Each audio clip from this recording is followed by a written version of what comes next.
Good morning, students. So I hope you all are good and healthy, and also you are preparing for your examination. So exam start हो चुके हैं कल, ठीक है, कल से एग्जाम है. सो अब आपका स्लॉट क्या है, कौन से तारीख को आपके एग्जामिनेशन हैं, वो आपको पता है. But I wish you lecture के स्टार्टिंग में all the very best for your examination. आपका एग्जाम अच्छा होगा, ठीक है, टेंशन नहीं लेनी, ठीक है. सो अब एग्जाम में जाने से पहले हमने इंपॉर्टेंट जो भी जीके के टॉपिक्स थे वो तो हम सब कुछ देख चुके हैं, ठीक है. जो भी इंपॉर्टेंट थे मैगजीन्स में जो भी आया था इंपॉर्टेंट था, एक्सरसाइजेस था, मिलिट्री एक्सरसाइजेस था, इससे रिलेटेड हम सब कुछ देख चुके हैं. 2 मैराथन कर चुके हैं. लिंक आपको पता है, नहीं पता है तो पुरानी वीडियोस में जाके देख लीजिए कि वो कहाँ पे है, ठीक है. Plus now today is 14th, so I want कि आप एग्जाम में जाने से पहले, मुझे लगता है कि ये कुछ 50 मोस्ट इंपॉर्टेंट क्वेश्चन है, इनको भी जान लीजिए. अब टेंशन लेने की जरूरत नहीं है क्योंकि जो ये 50 क्वेश्चन है ये बहुत ही ज्यादा बेसिक्स हैं. जैसे कि कंट्री की कैपिटल पे बेस्ड है, या फिर कुछ एक आधी रिपोर्ट है उस पे बेस्ड है, ठीक है, या फिर कंट्री की करेंसीज पे बेस्ड है, कुछ एब्रीविएशंस पे बेस्ड है, ठीक है. अब ये 50 क्वेश्चंस मुझे ऐसा लगता है कि मोस्ट इंपॉर्टेंट है राइट नाउ. सो इस वीडियो को देख लीजिए, ज्यादा लंबी वीडियो नहीं है, ठीक है, क्विक चलेंगे और साथ के साथ देखते रहेंगे. और ये जो 50 क्वेश्चंस हैं याद रखना, ये रिपीट नहीं है, मतलब ये सेम नहीं है. जो मैंने मैराथन्स में क्वेश्चन लिए थे और जो आज क्वेश्चन ले रहा हूँ दोनों सेम नहीं है. आज का लेवल जो है बहुत ही ज्यादा बेसिक रखा गया है क्योंकि क्या होता है ना कि एक्चुअली बड़ा कुछ ज्यादा इंपॉर्टेंट पढ़ के हम कुछ बेसिक्स भूल जाते हैं, ठीक है. सो इस टाइप के क्वेश्चंस भी एग्जामिनेशन में आते हैं. सो ये 50 मोस्ट एक्सपेक्टेड क्वेश्चंस है that can appear in your examination, ठीक है. सो वीडियो को स्टार्ट करते हैं. वीडियो को स्टार्ट करके सबसे पहला टॉपिक आता है रिसेंटली मार्च के अंदर क्या हुआ था. मार्च के अंदर क्या हुआ था, फेब के अंदर क्या हुआ था, ये रिजियाना डायलॉग की एक मीटिंग हुई थी, ठीक है. सो आपका क्वेश्चन है पहले वाला कि जो ये रिजियाना डायलॉग हुआ था, ये एडिशन इस बार कौन सा एडिशन था, 9th एडिशन था. अब जो ये 9th एडिशन हुआ था रिजियाना डायलॉग का, ये कहां पे हुआ था, न्यू दिल्ली में. ये मैं आपको बताऊंगा अभी, बट पहले इस क्वेश्चन को आंसर करो. 10 सेकंड आपके पास है, ठीक है. अब ये जो रिजियाना डायलॉग हुआ था, इसकी थीम क्या थी, इस बार 2024 में ये हुआ था, राइट. इन चारों में से क्या इसकी थीम है, ठीक है. आपके पास है सिर्फ और सिर्फ 10 सेकंड. काउंटडाउन स्टार्ट हो चुका है. 9, 8, 7, 6, 5, 4, 3, 2, 1 गो. सो अगर आपने इसका आंसर किया है so well and good, comment box में आंसर लिखते रहिए अगर आपको इसका आंसर पता है. आंसर अगर आपको इसका नहीं पता, so the right answer to the question is option number C. So option number C, Chaturanga, conflict, conquest, corporate. Tension नहीं लेनी, याद कैसे रखना है. रजियाना डायलॉग जो कि आरडी हुआ था वो कहां पे, उसकी थीम क्या थी, सी की पावर 1 2 3 4 5, सी की पावर 5, ठीक है. सो आरडी इज इक्वल टू सी की पावर 5 इसकी थीम है. अब रजियाना डायलॉग जो हुआ था, इसके अंदर एक और इंपॉर्टेंट क्वेश्चन है जो कि बन के आ सकता है एग्जामिनेशन में, कि जो रजियाना डायलॉग है ये एनुअली होता है. कहां पे होता है, हमेशा ये कहां पे होएगा, दिल्ली के अंदर ये होता है. और ये जो डायलॉग होता है रजियाना डायलॉग, ये इस बार इसमें चीफ गेस्ट कौन आए थे. सो इस बार क्या हुआ था, ग्रीस, जो ग्रीस के हैं ये, इनका नाम है पीएम काइरोकोस माइटोसो कत्ताइस. थोड़ा सा अलग सा नाम है, बट आप इसको केएम के नाम से याद रख सकते हो, केएम. सो जो केएम थे जो कि ग्रीस के पीएम है, सो पीएम है वो, जो केएम है वो आए थे एज अ बन के चीफ गेस्ट. और इस इवेंट को इनॉग्रेट करवाया था किसने, हमारे पीएम नरेंद्र मोदी जी ने. ये इनकी फोटो लगी हुई है, इसको याद रख लीजिए. सो पहला क्वेश्चन रजियाना डायलॉग से हम कर चुके हैं. रजियाना डायलॉग कहां होता है, दिल्ली में होता है. इस बार की थीम क्या थी, आरडी इज इक्वल टू सी की पावर 5, सी से ही उनकी थीम थी, ठीक है. आगे चलते हैं. नेक्स्ट क्वेश्चन हमारे पास आता है समिट से रिलेटेड. अब इस क्वेश्चन में कुछ ज्यादा याद रखने की जरूरत नहीं है, क्वेश्चन का आंसर मुझे दीजिए. अब इसमें क्या याद रखना है, सिर्फ एक चीज याद रखनी है, वो मैं आपको बताऊंगा, ठीक है. अब क्वेश्चन में पूछा है जो इंडेक्स एक्स समिट हुई थी ना, इंडेक्स एस समिट, ये किस किस के बीच में हुई थी. एक मैं बता देता हूं, इंडिया तो है. अब इंडिया के बीच में तो हुई थी, दूसरी कंट्री कौन सी थी बताइए. आई होप कि आप कमेंट कर रहे हो और एग्जाम की टेंशन नहीं लेनी. जो आज के ये 50 क्वेश्चंस होंगे ये बहुत ही ज्यादा बेसिक्स क्वेश्चन है, इसमें सिर्फ और सिर्फ आपको थोड़ी थोड़ी चीजें याद रखनी है. आई होप आपने इसका आंसर दिया है. So the right answer to the question is USA. So C ही ऑप्शन है इसका दोबारा से. So USA is the right answer. USA. So USA और इंडिया के बीच में क्या हुई थी, एक समिट हुई थी, सेकंड समिट हुई थी। ये समिट का नाम क्या था, इंडस। अब इंडस को कैसे याद रख सकते हो, इंडस एक रिवर भी है इंडिया में, ठीक है, इंडस इस तरीके से याद रख सकते हो, ठीक है। अब जो ये समिट हुई थी, ये समिट क्या थी, एक डिफेंस पार्टनरशिप समिट थी, मतलब इंडिया और यूएसए के बीच में डिफेंस लाइंस पे ये समिट हुई थी। सिर्फ इतना ही याद रखना है, इससे बाहर कुछ नहीं। एग्जाम में अगर आया इंडस एक्स समिट किस किस के बीच में हुई है, इंडिया और यूएसए के बीच में हुई है, ये एक डिफेंस समिट है। अब इस समिट को किसने करवाया है, इस समिट को करवाया है दोनों। अब क्योंकि ये डिफेंस समिट है, ऑब्वियसली देखो इसको तो आपको ये पॉइंट तो आपको ऐसे याद हो जाएगा, अगर ये डिफेंस समिट है सो ऑब्वियस ही बात है कि इंडिया से भी मिनिस्ट्री ऑफ डिफेंस आएगी, ऐसे ही मिनिस्ट्री ऑफ डिफेंस यूएसए की भी आएगी। सो वैसे ही क्या हुआ, इस समिट को किसने करवाया, मिनिस्ट्री ऑफ डिफेंस इंडिया ने करवाया और डिपार्टमेंट ऑफ डिफेंस यूएसए ने करवाया। नेक्स्ट क्वेश्चन चलते हैं। नेक्स्ट क्वेश्चन हमारे पास आता है कि ये क्वेश्चन ये न्यूज में था। अब देखो छोटे छोटे क्वेश्चन है। अब ये क्या होएगा, GENIE जैनी। अब ये जैनी न्यूज में एक टर्म है, हमने पहले भी हम कर चुके हैं। प्रचंड जो न्यूज में टर्म थी, प्रचंड क्या था, एक हेलीकॉप्टर था। ऐसी जो ये जीनी टर्म है न्यूज में, अब ये क्या है बताइए, क्या ये कोई video game introduced by Google deep mind है, या फिर कोई ये मॉडल है, या AI पावर्ड है, ये क्या है ये बताइए। So the right answer to the question is option number ये बी है। मतलब इसमें देखो ये ना, ये क्वेश्चन बहुत ही ज्यादा अमेजिंग है। अब इसमें क्या होता है, जीनी, जीनी क्या है ये, अब इसको हम यूज कर सकते हैं जिन की तरह कि हाँ ये एक जिन है, मतलब हम कुछ भी जिन को बोलेंगे ना वो हमारी विश पूरी कर देगा, राइट। अब जीनी का मतलब क्या होता है, जिन, ठीक है। अब हम इसको कैसे याद रखेंगे कि ये एक जिन है, और एक्चुअली में इसका यही काम है कि ये एक ऐसा टूल है जिसको हम कुछ भी बोलेंगे ना, अगर हम इसको कोई पिक्चर्स प्रोवाइड करवाएंगे या फिर इसको हम कुछ वर्चुअली कुछ टेक्स्ट प्रोवाइड करवाएंगे, तो ये उसके बेसिस पे हमें एक वीडियो गेम बना के दे देगा। हाँ जी, अब देखो आप +1 +2 में हो, आपको कॉलेज में जाना है, वीडियो गेम्स आप खेलते भी होगे, तो आपको जीनी से याद रखना है कि एक ऐसा जिन है जिसको हम कुछ भी बोलेंगे वो हमें एक वीडियो गेम बना के दे देगा, ठीक है। सो इसका आंसर, राइट आंसर क्या है, option number B, a model developed by Google deep Mind. इसको किसने बनाया, गूगल डीप माइंड ने बनाया है। किसके लिए, for creating interactive video games. ये इंटरेक्टिव वीडियो गेम्स बनाने के लिए हेल्प करेगा। सो एक जिन ऐसा जो एक वीडियो गेम बना दे, कैसी वीडियो गेम, हमारी मर्जी की video game. So I hope ये क्वेश्चन आपको समझ आ गया है। देखो यही आंसर है इसका कि ये जनरेट कर देता है variety of playable worlds from synthetic images. अगर हम जो इनको इमेजेस प्रोवाइड करवाएंगे, फोटोग्राफ्स और इवन स्केच, हम इसको जो भी प्रोवाइड करवाएंगे ना उसी बेसिस पे क्या कर देगा, वीडियो गेम को डिजाइन कर देगा। नेक्स्ट अगला हमारे पास आता है ग्रो पोर्टल। अब ये एक ग्रो एक पोर्टल भी है ऑनलाइन, प्लस ग्रो एक वो भी है, क्या कहते हैं ना उसको, ग्रो एक ऐप भी है, एक ग्रो एक ऐप भी है, एक पोर्टल भी है, ये बेसिकली एक रिपोर्ट भी है। हमें सिर्फ ये बताना है कि ग्रो को कौन लॉन्च करता है इन चार में से, ठीक है। सो वीडियो को थोड़ा सा मैं फास्ट करता हूं, आंसर मैं बताता हूं। आई होप अगर आप कमेंट कर रहे हो तो अच्छी बात है, वरना इस वीडियो को फास्ट लेके चलता हूं कि इस वीडियो को आपको समझ आ जाए। सो ग्रो के रिगार्डिंग में आपको पता होना चाहिए कि ग्रो को किसने लॉन्च किया सबसे पहले तो, प्लस ग्रो की फुल फॉर्म क्या है, ठीक है। सो ग्रो जो ये है ना, ग्रो का आंसर होगा आंसर नंबर बी। इसको प्रोफेसर रमेश चंद्र जो कि मेंबर है नीति आयोग के, अब नीति आयोग के मेंबर हैं, उन्होंने इसको क्या किया है, इसको लॉन्च किया है। किसको, ग्रो को। अब ग्रो की फुल फॉर्म क्या है, ग्रो का मतलब होता है ग्रीनिंग, ग्रो का मतलब होता है greening restoration of wasteland with agro forestry.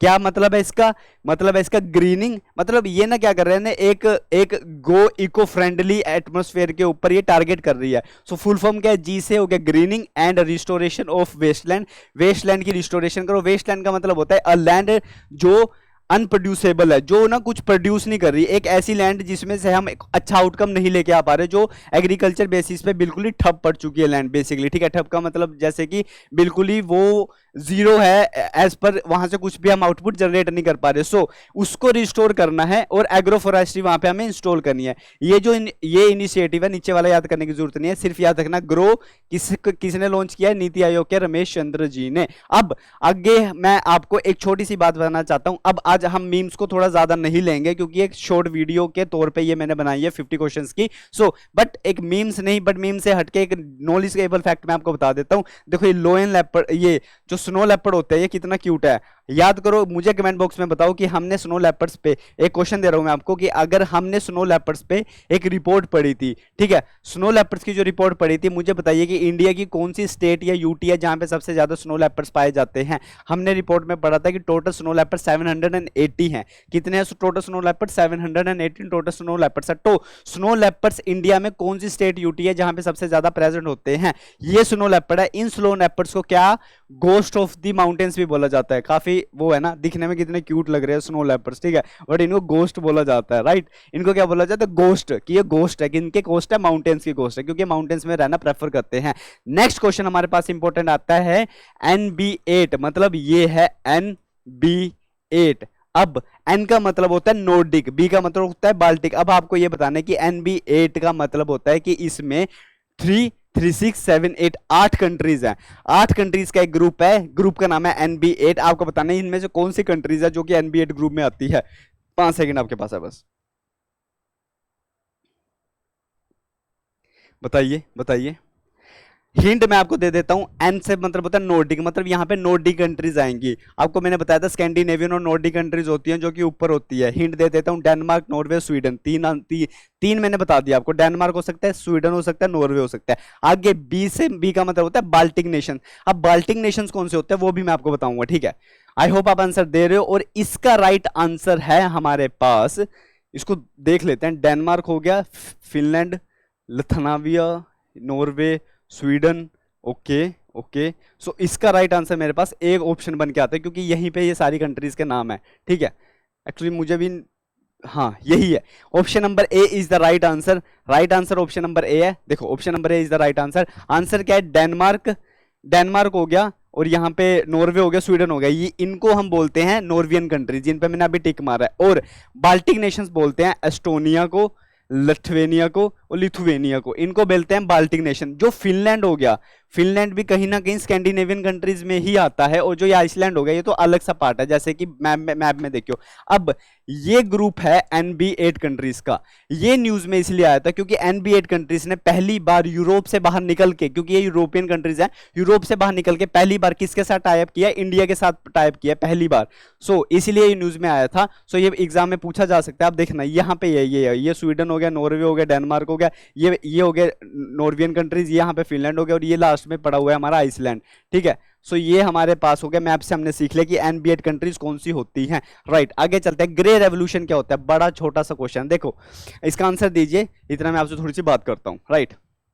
देखिए आप खुद बताइए, ये जो क्वेश्चंस है ये कितने आसान क्वेश्चंस हैं, ठीक है। इसीलिए मैंने इनका बैच एक दिन पहले इसलिए रखा है, क्योंकि जितना भी इंपॉर्टेंट और जितना भी कंफ्यूजिंग पार्ट था वो सब हम कर चुके हैं मैराथन में, ठीक है। कम से कम अगर टोटल मैराथन देखे तो 2.5 घंटे इधर और 2.5 घंटे इधर, अप्रोक्स 5 घंटे प्लस की मैराथन हम कर चुके हैं, जो कि सिर्फ और सिर्फ जनरल नॉलेज पे बेस्ड थी, ठीक है। अब ये 50 क्वेश्चन आसान है। अब बताओ ग्रे रेवोल्यूशन किससे रिगार्ड है, ठीक है। ग्रे रेवोल्यूशन का मतलब क्या होता है, ब्लू रेवोल्यूशन क्या होता है, ये आज की क्लास है। क्योंकि क्या होता है ना, एग्जाम से पहले छोटी छोटी चीजें भी हमें याद होनी चाहिए, क्योंकि हम इतना ज्यादा याद करके जा रहे होते हैं, ठीक है। सो आई होप आपने इसका आंसर दिया। सो ग्रे रेवोल्यूशन का मतलब होता है कोई भी चीज जो ग्रेइश है, ठीक है, ग्रेइश चीज, ठीक है। सो ग्रे रेवोल्यूशन का मतलब होगा फर्टिलाइजेशन प्रोडक्शन। अब देखो नीचे पेट्रोलियम आ गया, पेट्रोलियम तो नहीं होता ग्रे कलर का, ठीक है, और पेट्रोलियम के लिए हमने कोई ये रेवोल्यूशन भी नहीं चलाया हुआ। अगले आता है हमारे पास oil seeds production, oil seeds हो गया, ऑयल सीड्स भी कोई ब्राउन वाला सीन नहीं होता। उसके बाद होता है फूड ग्रेन प्रोडक्शन, ये भी आंसर नहीं है। सो इसका राइट आंसर है फर्टिलाइजेशन।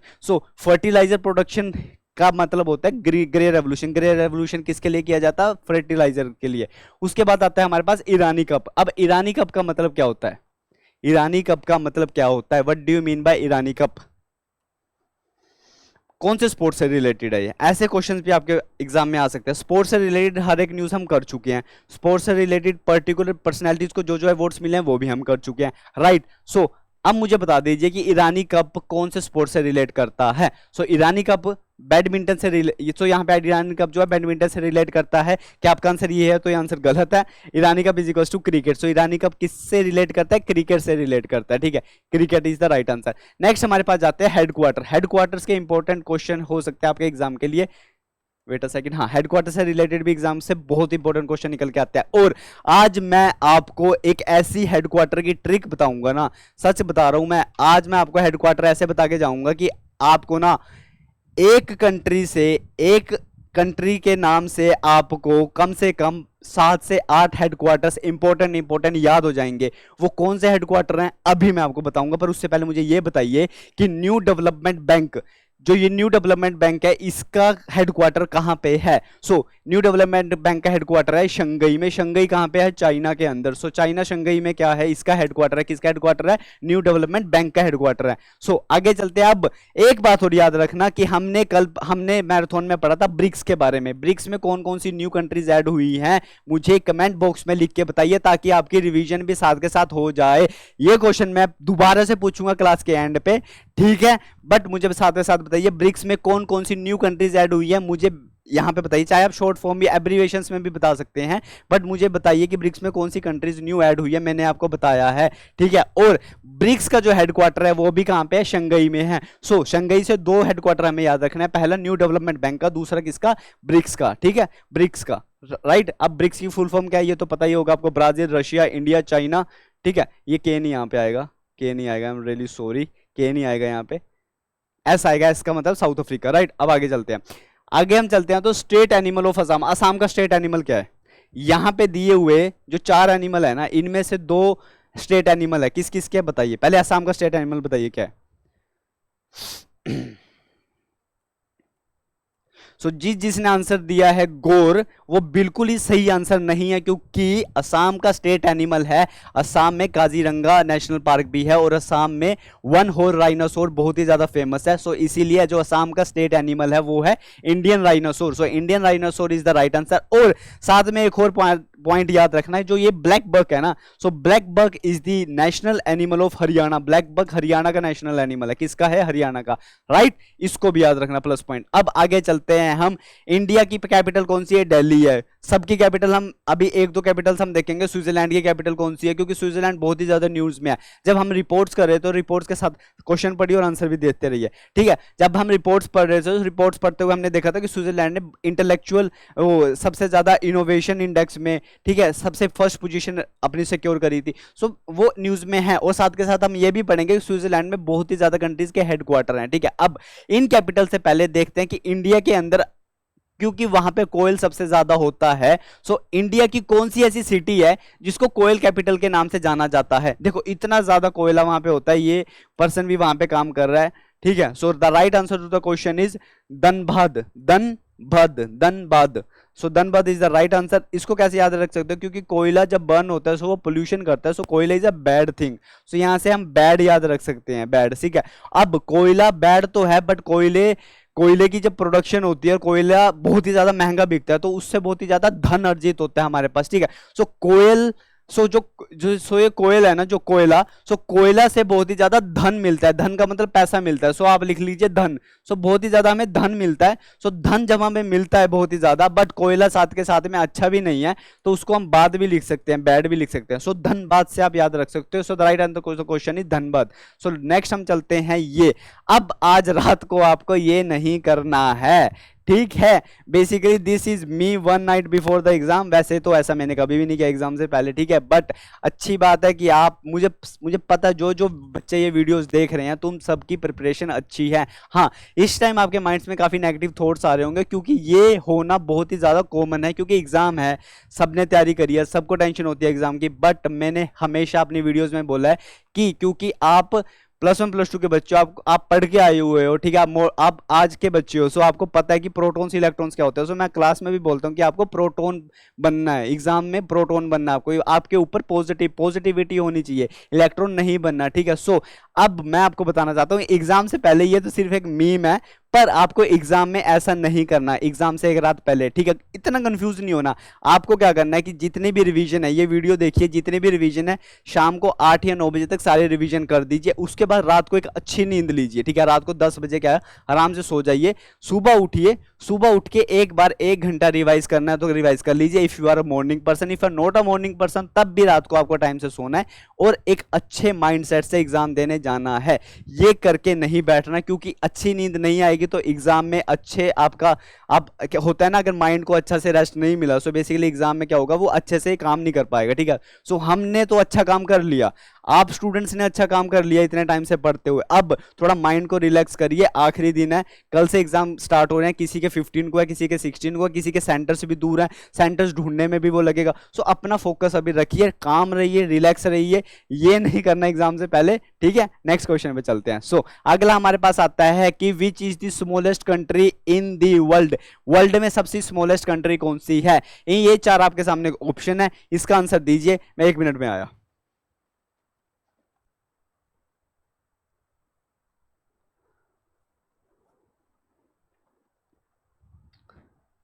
सो आई होप आपने इसका आंसर दिया है।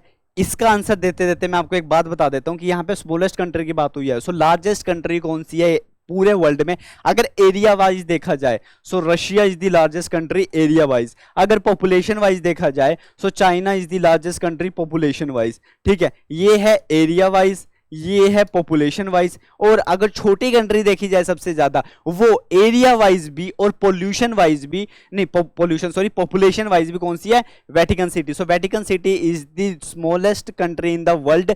कौन से वाइज? पॉपुलेशन वाइज भी और एरिया वाइज भी, राइट। लार्जेस्ट कंट्री डेफर करती है, दोनों अलग अलग है। Vatican city is the right answer. उसके बाद हम चलते हैं, हमने पढ़ा था ईरानियन कप, ईरान कप पढ़ा था, yes. Iranian cup is related to cricket. ऐसे ही मुझे बताइए Carabao cup, this is a Carabao cup, ये कप है आपके सामने, आप इसकी फोटो देख सकते हो, इसको देख के आप मुझे गैस करके भी बता सकते हो। सो जो ये है कैराबाओ कप, ये कौन से स्पोर्ट से रिलेटेड है? 1 2 3 4 5, टाइम ओवर।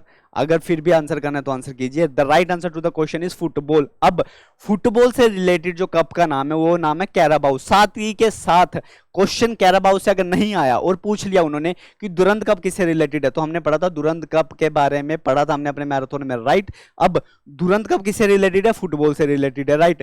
कैराबाओ कप किससे रिलेटेड है? फुटबॉल से रिलेटेड है। साथ के साथ संतोष ट्रॉफी किससे रिलेटेड है? फुटबॉल से। अब फुटबॉल से रिलेटेड 3 ट्रॉफी आप जान चुके हो, तीनों अगर एग्जाम में आई आंसर एक ही होगा, फुटबॉल। नेक्स्ट चलते हैं, what is the capital of Azerbaijan. Azerbaijan बहुत ही ज्यादा ना न्यूज में थी, तो अजरबैजान की कैपिटल क्या है? अजरबैजान की कैपिटल है बाकू। काफियों को आपको आंसर इसका पता होगा, so Baku is the right answer to the question, Baku is the right answer. अब आर का आर का क्या मतलब है? सीआरपीएफ में। अब सीआरपीएफ के अभी फॉर्म्स भी निकले हुए हैं, ठीक है, काफी बच्चे इसके लिए तैयारी करने की सोच रहे हैं। +2 बेसिस तो नहीं, क्योंकि इसमें ग्रेजुएशन चाहिए, ठीक है। आप में से भी बहुत आगे जाके सोच सकते हैं कि अगर आपको पुलिस लाइन में आना है तो। क्वेश्चन आज आपका ये है कि सीआरपीएफ में आर का मतलब क्या होता है? आगे और पीछे का मैं बता देता हूं। सी का मतलब होता है सेंट्रल, पी का मतलब होता है पुलिस, एफ का मतलब होता है फोर्स, आर का मतलब क्या होता है? आर का मतलब होता है हमारे पास रिजर्व। ये है हमारे पास आंसर इसका। वेट अ सेकेंड,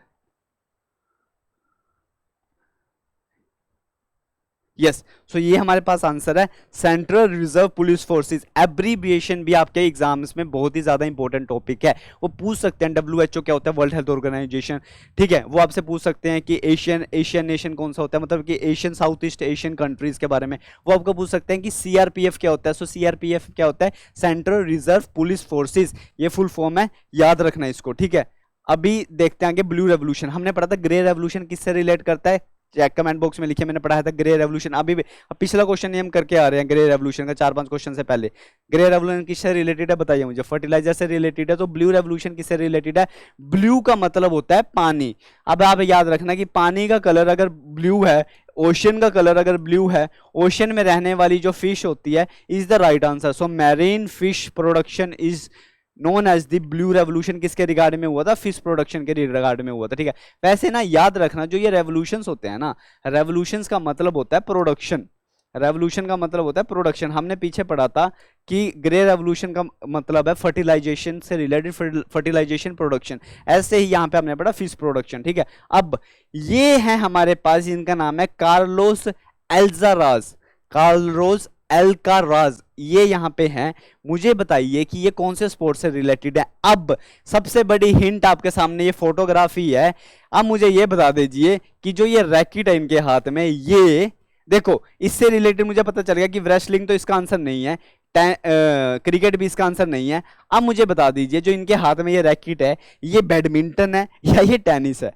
अब अगर आपको पता है कि ये क्या है तो आप बता सकते हो कि जो ये पर्सनैलिटी है इनका नाम है कार्लोस अल्काराज, ये कौन से स्पोर्ट से रिलेट करते हैं, बैडमिंटन या टेनिस? जल्दी बताइए इस रैकेट को देख के कि ये टेनिस है या बैडमिंटन है। सो जिन्होंने टेनिस बोला है is the right answer to the question. So ये टेनिस से रिलेट कर रहे हैं और ये टेनिस पकड़ा हुआ है इन्होंने, ठीक है। अब पढ़ते हैं हम रशिया के बारे में। सो बेसिकली रशिया की करेंसी कौन सी है? ये करेंसी ऐसे रशिया की, ऐसे ऐसे रशिया की करेंसी दिखती है, ठीक है। सो बेसिकली रशिया की करेंसी क्या है, उसका नाम क्या है?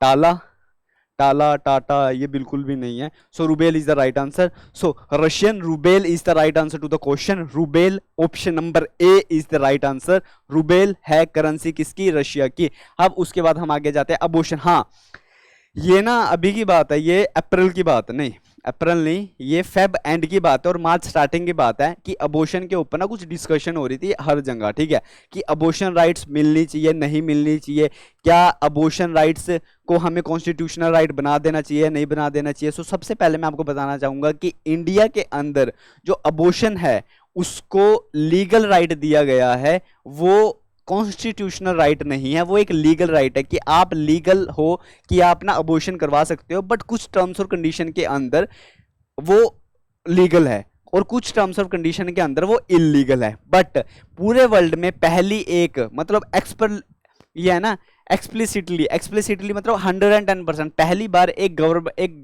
कंट्री बन चुकी है जिसने गारंटी दे दी है कि हम बोल रहे हैं कि जो अबॉर्शन है ना उसको करवाना तुम्हारी कॉन्स्टिट्यूशनल राइट है, आपको कोई नहीं रोक सकता। सो उस कंट्री का नाम क्या है? उस कंट्री का नाम है फ्रांस। उस कंट्री का नाम क्या है? फ्रांस। सो फ्रांस बन चुकी है वो पहली एक 110% वाली कंट्री जिन्होंने बोल दिया कि abortion is equals to constitutional right. अब आपने पॉलिटी में पढ़ा होगा कि कॉन्स्टिट्यूशनल राइट क्या होती है, लीगल राइट क्या होती है, ठीक है। सो कॉन्स्टिट्यूशनल राइट वो बन चुकी है, वो कॉन्स्टिट्यूशन में ऐड कर चुकी है, मतलब कॉन्स्टिट्यूशन पावर देता है आपको इसके पीछे, ठीक है। अब एक ना रोबोट है, इसकी बहुत ही ज्यादा चर्चा हो रही है न्यूज पे, एआई टीचर। नाउ अब भाई मैं आपका टीचर हूं, मैं आपको जीके पढ़ा रहा हूं, ठीक है, क्या पता आने वाले टाइम में यूट्यूब के ऊपर भी ऐसा हो जाए कि एआई टीचर आ जाए, ठीक है। सो एआई टीचर आ जाएगा, वो आपको मीम मूम तो नहीं दिखाएगा, आपको हंसाएगा भी नहीं, ठीक है, बट इन्फॉर्मेशन आपको दे सकता है, मे भी हो सकता है कि वो करेक्ट दे या नहीं दे। सो ऐसे ही क्या हुआ है कि इन्फॉर्मेशन टेक्नोलॉजी में इतनी ज्यादा एडवांसमेंट हुई है और पहली बार जो पहला सबसे फर्स्ट जो एआई टीचर है ना उसका मॉडल यूज भी किया गया। अब ये कहाँ यूज किया है मैं बता देता हूँ आपको, केरला की बात है ये। सो केरला के एक स्कूल में फर्स्ट एआई टीचर भी यूज हुआ है, उसका नाम है आयरिश। तो उसका नाम लिखा गया है आयरिश, IRIS, आयरिश उसका नाम लिखा गया है। अब आपसे एग्जाम में ये भी पूछ सकते हैं आयरिश क्या है। सो आयरिश क्या है? एआई टीचर है। एआई टीचर इंडिया के अंदर कौन सी स्टेट में सबसे पहले उसका मॉडल को एक्सपेरिमेंट किया गया? केरला के अंदर। अब आयरिश को किसने बनाया है? आयरिश को बनाने वाली है मेकर्स लैब। अब मेकर्स लैब कह रही है कि हम मेक करेंगे, देखो याद करो ना ऐसे कि मेकर्स लैब ने बोला कि हम मेक करेंगे, हम कुछ ऐसा मेक करेंगे कि कुछ चेंज आए, जैसे होता है ना मेक इन इंडिया, ठीक है, हम कुछ ऐसा मेक करेंगे। सो मेकर्स लैब ने किसको बनाया है? आयरिश को बनाया, जो कि पहला एआई टीचर है इंडिया का, ठीक है, इंडिया में। सो क्रिएट किया है माइकर सेब ने। अब ये फर्स्ट एआई टीचर है रोबोट का, इंट्रोड्यूस हुआ है एक स्कूल में, कहाँ के? केरला के स्कूल में, राइट। अब आगे हम बढ़ते हैं, नेक्स्ट हमारे पास आता है रिसेंटली स्टेट डिक्लेयर। हाँ क्वेश्चन आप पढ़ लीजिए, क्वेश्चन क्या बोल रहा है वो मैं आपको बताता हूँ।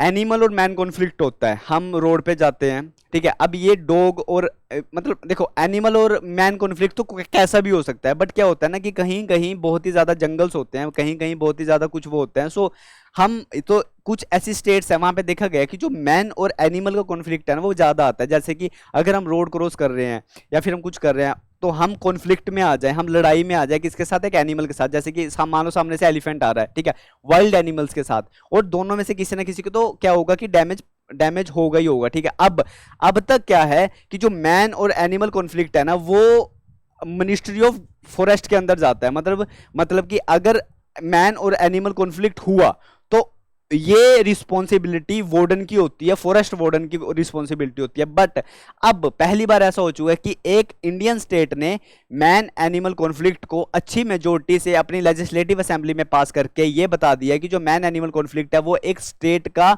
वो क्या है, एक स्टेट का, उसको क्या बना दिया, एक स्टेट स्पेसिफिक डिजास्टर बना दिया उसको। मतलब कि अगर मैन एनिमल कॉन्फ्लिक्ट होगा ना, तो जो स्टेट के सीएम हो गए हैं, जो स्टेट के मेंबर्स होंगे, तो वो उस पर राय देंगे, और वार्डन वो फॉरेस्ट होगा ना, वो अब बाहर निकल चुका है इसके। अब इतना सब आपको याद नहीं रखना, सिर्फ इतना याद रखना है कि केरला की स्टेट असेंबली ने एक लॉ पास किया है कि जो मैन एनिमल कॉन्फ्लिक्ट है ना, अब वो हम डिसाइड करेंगे कि दोनों में से किसकी गलती थी, किसकी गलती नहीं थी। क्योंकि ऐसा बहुत देखा जा रहा है कि ह्यूमन बोलते हैं कि ये सामने वाला एलिफेंट तो मुझे हार्म कर रहा था, मैं जस्ट एग्जांपल ले रहा हूँ कि ये सामने वाला एलिफेंट तो मुझे हार्म कर रहा था, इसलिए मैंने इसको मार दिया, ठीक है। बट कभी कभी ऐसा भी हो जाता है कि एलिफेंट एग्रेसिव हो गया और वो एक इनोसेंट को मार दें। सो अब इससे रिलेटेड जो भी केस दर्ज होगा ना, उस पे जो फाइनल डिसीजन होगा वो स्टेट लेगी। ये इसका आंसर था। So Kerala is the right answer to this question. Next हम चलते हैं, इंडिया की रैंक क्या है ह्यूमन डेवलपमेंट रिपोर्ट पे। इसको रिपोर्ट बोल लीजिए या इसको इंडेक्स बोल लीजिए। सो मुझे बताइए इसमें इंडिया की रैंक क्या है। सो इंडिया की रैंक है 134, टोटल 193 कंट्रीज होती हैं, टोटल 193। सो 193 कंट्रीज में से इंडिया की रैंक 134 है। इस रिपोर्ट को यूएनडीपी निकालता है। यूएनडीपी एब्रीविएशन है, यूएनडीपी की फुल फॉर्म क्या है, यूनाइटेड नेशन डेवलपमेंट प्रोग्राम, ठीक है। और स्विट्जरलैंड पहली रैंक पे है। देखो स्विट्जरलैंड कितनी ज्यादा रैंकिंग में फर्स्ट है, इंटेलेक्चुअल में स्विट्जरलैंड पहली रैंकिंग पे थी, ठीक है। अब यहाँ पे भी Switzerland is the right answer. SZ is equal to Switzerland मैंने लिखा हुआ है, ठीक है। मैं इसको ऐसे याद करके रखता था कि मुझे स्विट्जरलैंड बेसिकली अच्छा लगता है। आप में से भी काफी होगा अच्छा लगता होगा स्विट्जरलैंड, राइट। सो अब स्विट्जरलैंड यहां पे है। अब जो इस रैंकिंग में इंडिया की रैंकिंग पूछी जाएगी आपसे सीधा कि इंडिया की रैंकिंग कितनी है, आप बता दोगे 134, या पूछ सकते हैं रिपोर्ट कौन निकालता है, यूएनडीपी निकालता है। फर्स्ट रैंक इसकी स्विट्जरलैंड की है। सो स्विट्जरलैंड से रिलेटेड हम ये भी पढ़ लेते हैं, ठीक है। तो स्विट्जरलैंड पे जाने से पहले तो हम ये क्वेश्चन देखते हैं स्विट्जरलैंड वाला। कॉटन कैंडी नहीं, स्विट्जरलैंड का क्वेश्चन हम बाद में लेंगे। सबसे पहले हम देखते हैं एम्स ने। अब मुझे एक बात बताइए कि मैंने आपको बताया था कि पहला एआई टीचर जो था वो केरला में हुआ था, वो भी एक रोबोट था। अब क्या हुआ है ना, एम्स एक बहुत ही बड़ा इंस्टीट्यूट है मेडिकल लाइन से रिलेटेड। एम्स ने क्या किया है ना, कैंसर के ट्रीटमेंट को लेते हुए, किसको देखते हुए, कैंसर के ट्रीटमेंट को, कहां पे गए कैंसर, हाँ। सो कैंसर के ट्रीटमेंट को देखते हुए जो एम्स है उन्होंने एक रोबोट बनाया, जैसे कि वहां पे क्या बनाया था, एआई टूल बनाया था। तो ऐसे ही एम्स वालों ने इनोवेशन करी है और एक उन्होंने क्या बनाया है, उन्होंने एक ऐसा एआई मॉडल बनाया है। मतलब देखो, एक डॉक्टर कैंसर की ट्रीटमेंट करता है, सो डॉक्टर अपना दिमाग लगाता है। सो एम्स ने एक ऐसा एआई टूल बताया जो डॉक्टर को बताएगा कि आप अलग अलग कैंसर के पेशेंट है, सो आप इस पेशेंट को ये वाला ट्रीटमेंट दो तो ये वाला पेशेंट ठीक हो जाएगा। आप पेशेंट बी को, मान लो आपके पास एक पेशेंट है, आपके पास बी पेशेंट है, आपके पास सी पेशेंट है, ठीक है। अब डॉक्टर पहले खुद सोचता था कि मुझे इस पेशेंट को कैसा ट्रीटमेंट देना है, इस पेशेंट को कैसा ट्रीटमेंट देना है, इसको कैसे देना है। अब ये एआई टूल बताएगा। इस एआई टूल का नाम है आयनोकोलॉजी। अब आइनकोलॉजी इस एआई टूल का नाम है। ये एआई टूल डॉक्टर्स को बताएगा कि जो पेशेंट ए है, आप इसको, जो पेशेंट ए है आप इसको इस टाइप का ट्रीटमेंट दो, और जो पेशेंट बी है ये थोड़ा ज्यादा सीवियर है तो आप इसको इस टाइप का ट्रीटमेंट दो, जो पेशेंट सी है आप इसको इस टाइप का ट्रीटमेंट दो। सो कौन से पेशेंट को कौन से टाइप का ट्रीटमेंट देना है ये सजेस्ट करेगा ये एआई टूल डॉक्टर को। सो डॉक्टर की थोड़ी टेंशन कम हो जाएगी और डॉक्टर अच्छे से ज्यादा काम कर पाएगा। ये काम है। आपको क्या याद रखना है कि एम्स ने बनाया है इसको और इसका नाम क्या रखा गया है, एआई, आईओएन-कोलॉजी एआई। उसके बाद चलते हैं कॉटन कैंडी। कॉटन कैंडी सबने खाई होगी। वैसे कॉटन कैंडी को हिंदी में क्या बोलते हैं, जैसे I don't know you know और डोंट नॉट नो, बट इसको हम कॉटन कैंडी को हिंदी में बोलते थे ना कि हाँ ग्रैंड माँ के हेयर, बूढ़ी के बाल, ऐसे इसको बोलते थे, ठीक है। अब मुझे ये बताइए आप कि कॉटन कैंडी रिसेंट में, देखो बहुत ज़्यादा स्टेट्स हैं, देखा जा रहा है कि कॉटन कैंडी में जो है ना बहुत ही ज़्यादा, क्योंकि इसमें कलर ऐड करते हैं तो ना ये हार्मफुल है हेल्थ के लिए। सो एक रिसेंट में एक स्टेट ऐसी आई है जिन्होंने इसको बैन कर दिया गया है, तो उसका नाम है हिमाचल प्रदेश। तो हिमाचल प्रदेश ने रिसेंटली कॉटन कैंडी को बैन कर दिया है क्योंकि इसमें जो हडाजस्ट कलर एडिटिव्स थे, मतलब इसमें जो अलग अलग कलर देते हैं ना, वो ह्यूमन की हेल्थ को हार्मफुल कर रहे थे और बहुत ही ज़्यादा केसेस निकल के आए थे। सो कॉटन कैंडी बैन हो चुकी है। कहाँ पे बैन हो चुकी है? हिमाचल प्रदेश के अंदर, ठीक है। अब Himachal Pradesh is the right answer. मुझे बता दो WHO का हेडक्वार्टर क्या है। अब मैं आपको ट्रिक बताऊंगा, ठीक है। क्लास के सेशन के एंड पे हम पहुंचने वाले हैं, 5 मिनट बचे हैं सिर्फ, और 5 मिनट में मैं आपको हेडक्वार्टर से इतने ज्यादा याद करवा दूंगा एक ही कंट्री का नाम लेके। सो पहले मुझे बताइए WHO का हेडक्वार्टर कहां पे है? World Health Organization. So World Health Organization का हेडक्वार्टर यूएसए में नहीं है। सो यूएसए में नहीं है, या इटली में है, या फिर स्विट्जरलैंड में है। सो बेसिकली स्विट्जरलैंड के जिनेवा में इसका headquarter. Option number B is the right answer. अब मैंने एक शॉर्ट्स बनाया था, शॉर्ट वीडियो बनाई थी यूट्यूब के ऊपर, बताते हुए कि हेडक्वार्टर्स कहां पे हैं। वहां पे भी मैंने बताया था कि जिनेवा स्विट्जरलैंड के अंदर अकेला सिर्फ जिनेवा स्विट्जरलैंड से आप 8 हेडक्वार्टर्स को याद कर सकते हो। पहला हो गया हमारे पास वर्ल्ड हेल्थ ऑर्गेनाइजेशन। दूसरा हेडक्वार्टर जो जिनेवा के अंदर ही है वो है इंटरनेशनल लेबर ऑर्गेनाइजेशन।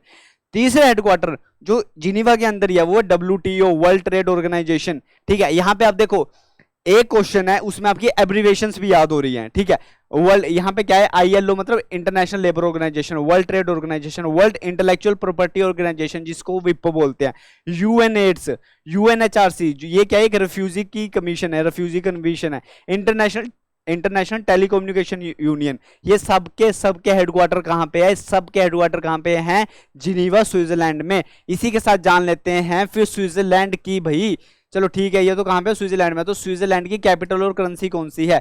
देखिए, स्विस फ्रांस। ये मैंने ऑप्शंस इसलिए डाले हैं क्योंकि बच्चे गैस कर लेते। तो स्विट्जरलैंड की करेंसी को तो याद रखना बहुत ही ज्यादा आसान है, स्विस फ्रांस से, बट उसकी कैपिटल बहुत ही ज्यादा छोटी है, 4 वर्ड्स की उसकी कैपिटल है। कैपिटल का नाम है बर्न। सो स्विट्जरलैंड की कैपिटल है BERN, बर्न। और स्विट्जरलैंड के जिनेवा में सबसे ज्यादा 8 हेडक्वार्टर्स है। इतने ज्यादा इंपॉर्टेंट ऑर्गेनाइजेशन के 8 के 8 मैं आपको बता चुका हूं। और अगर और इनको डिटेल में जाना है तो शॉर्ट्स पे जाके देख लियो, 45 मिनट्स के शॉर्ट्स है सिर्फ सिद्धि परीक्षा चैनल के ऊपर। साथ में हम बाकी कंट्रीज के बारे में भी देख सकते हैं। चलो ठीक है, जो बर्न है वो कैपिटल है किसकी? स्विट्जरलैंड की। सो जकार्ता किसकी कैपिटल है? इंडोनेशिया की। मिन्स्क किसकी कैपिटल है? बेलारूस की। ब्रुसेल्स किसकी कैपिटल है? बेल्जियम की। ये सारे के सारी कंट्रीज न्यूज में रही है। जकार्ता इंडोनेशिया न्यूज में इसलिए रही है क्योंकि यहाँ पे एशियन की समिट हुई थी। ठीक है, अब बेलारूस क्यों रही है? क्योंकि ये रशिया के नेबरिंग कंट्रीज आती है और रशिया में वार हुई थी, इसलिए ये भी न्यूज में रही थी। इसी के साथ मुझे बताइए रशिया की कैपिटल कौन सी है? रशिया की करेंसी मैं आपको बता चुका हूं। ठीक है, और ब्रुसेल्स किसकी कैपिटल रही है? बेल्जियम की। नेक्स्ट चलते हैं। अब मैंने बताया कि UNAIDS का हेडक्वार्टर कहां पे है? जिनेवा स्विट्जरलैंड के अंदर। सो एड्स की फुल फॉर्म क्या है? आई होप इसका आंसर तो आप सबको पता होगा। ए का मतलब होता है एक्वायर्ड। सो एक्वायर्ड इम्यूनोडेफिशिएंसी सिंड्रोम, एक इम्यूनोडेफिशिएंसी सिंड्रोम होता है एड्स। अगर एड्स की फुल फॉर्म ये है तो फिर मुझे बता दो कि NACO की फुल फॉर्म क्या होती है? क्या NACO national association for cancer oncology होता है? देखिए, कैंसर के ट्रीटमेंट को क्या बोला जाता है? Oncology, right? ऑन्कोलॉजी बोला जाता है उस चीज को। अब कैंसर ऑन्कोलॉजी, सो ऑन्कोलॉजी से ही रिलेट करते हुए उन्होंने जो एम्स वाले हैं, उन्होंने जो रोबोट है उसको क्या नाम दिया था? उन्होंने उसके आगे लगा दिया था आई लगा दिया। सो आई ऑन्कोलॉजी उसका नाम उन्होंने क्या कर दिया था? रख दिया गया था। इसी के साथ जो नेक्टो है, नेक्टो की जो फुल फॉर्म है वो है National AIDS Control Organization. AIDS को कंट्रोल करने वाली ऑर्गेनाइजेशन, उसका नाम क्या है? नेक्टो। अगला चलते हैं सिडबी। सो सिडबी का बी का मतलब होता है, तो सिडबी के बी का मतलब होता है बैंक। सो इसका राइट आंसर है small industrial development bank of India, जिसको हम बोलते हैं सिडबी। सिडबी क्या करता है? बेसिकली हमारे स्टॉक मार्केट्स को देखता है। नेक्स्ट चलते हैं। नेक्स्ट हमारे पास आ जाता है ये क्वेश्चन, ये आज आपका लास्ट क्वेश्चन है, उसके बाद क्लास को वाइंड अप करते हैं। ठीक है, और आपको अपने एग्जाम के लिए बाकी सब्जेक्ट्स भी प्रिपेयर कर लीजिए, बट रात को ज्यादा मत पढ़ना। ठीक है, टेंशन मत लेना। लास्ट क्वेश्चन है, इसका आंसर मैं चाहता हूं आप सब इसका आंसर तो दीजिए। लास्ट क्वेश्चन का लास्ट क्वेश्चन बोल रहा है कि रोम इटली में, इस रोम इटली में नीचे दिए हुए जो ये 4 है, ये 3 है ना, इन तीनों में से कौन सा हेडक्वार्टर रोम इटली में होता है? So international fund for agriculture development जिसको IFAD कहते हैं, वर्ल्ड फूड प्रोग्राम जिसको WFP बोलते हैं, world and agriculture organisation, food and agriculture organisation जिसको FAO बोलते हैं। देखो, साथ के साथ हेडक्वार्टर हो रहे हैं, साथ के साथ एब्रीविएशन हो रही है, साथ के साथ कैपिटल हो रही है। कितना सारा, एक क्वेश्चन में से कितने ज्यादा क्वेश्चन निकल के आ रहे हैं आप खुद बताइए मुझे। ठीक है, सो इसीलिए ये लास्ट का लेक्चर बनाया गया था रिवीजन वाला, जिसके अंदर ये देखो ये कॉमन सी चीजें होती है, एब्रीविएशन हो गया, ये हो गया। सो इसी के लिए बनाया ताकि ये 50 क्वेश्चन आपको बर्डन फील ना कर रहा है। ठीक है, और इसका राइट आंसर है कि रोम इटली के अंदर ये सब सबके सब हेडक्वार्टर हैं। जिनीवा स्विट्जरलैंड के अंदर 8 हेडक्वार्टर है इंपॉर्टेंट, मैंने आपको बताया और अभी मैंने आपको याद करा दिया कि रोम इटली के अंदर 3 इंपॉर्टेंट हेडक्वार्टर है, तीनों के तीनों। अब याद कैसे करना है, रोम इटली, रोम इटली का नाम जब भी है सो रोम इटली में ना फूड, खाना, एग्रीकल्चर से रिलेटेड ही ज्यादा हेडक्वार्टर्स है रोम इटली में। एग्रीकल्चर, फूड, फूड एग्रीकल्चर दोनों साथ में आ गए, राइट। अब इसी के साथ क्लास को करते हैं हम वाइंड अप। अब लास्ट में इंपॉर्टेंट कोट ये सुन के जाइए, बिलीव इन योरसेल्फ। तैयारी की है ना सब चीजें साइड में रखिए, आपने प्रिपरेशन की है, आपने मैराथन लेक्चर्स लगाए हैं, हर टीचर के मैराथन लेक्चर आपने लगाए हैं, हर टीचर के रेगुलर लेक्चर्स आपने लगाए हैं, अपने खुद के नोट्स आपने पढ़े हैं, ठीक है। सो अब अपने आप में बिलीव करिए एंड योर एबिलिटीज, अपनी एबिलिटीज पे बिलीव करिए, अपने आप पे बिलीव करिए। You are going to do amazing, आप अमेजिंग करोगे। खुद पे बिलीव करो, अपनी एबिलिटीज पे बिलीव करो, आप अमेजिंग करोगे। ऑन योर CUET एग्जामिनेशन, अपने CUET एग्जाम में आप क्या करोगे, अमेजिंग काम करोगे। So thank you. रात को किसी को भी ऐसे नहीं बनना है, किसी को भी बुक खाने की जरूरत नहीं है, आपका एग्जाम अच्छा होगा। मैं ट्रस्ट करता हूं आप सब स्टूडेंट्स पे, ठीक है। आप खुद अपने आप पे ट्रस्ट करो, ठीक है। सो क्लास को वाइंड अप करते हैं और अगेन मैं आपको बोलता हूं कि very all the very best for your examination. और लास्ट में कमेंट पे लिख के जाना, बेसिकली क्या सेशन के बारे में मत लिखना, कोई बात नहीं, बट ये जरूर लिख के जाना कि ब्रिक्स के अंदर कौन सी नई कंट्रीज को ऐड किया गया है। इससे आपकी रिवीजन भी हो जाएगी क्योंकि लेटेस्ट जनवरी का टॉपिक है, ठीक है। सो ब्रिक्स के अंदर कौन कौन सी न्यू कंट्रीज को ऐड किया है मैंने मैराथन में बताया था। और again all the very best for your examination, अच्छे से करना एग्जाम बच्चा, ठीक है, ठीक है, ओके। सो क्लास को वाइंड अप करते हैं, bye bye, take care, stay healthy, all the very best.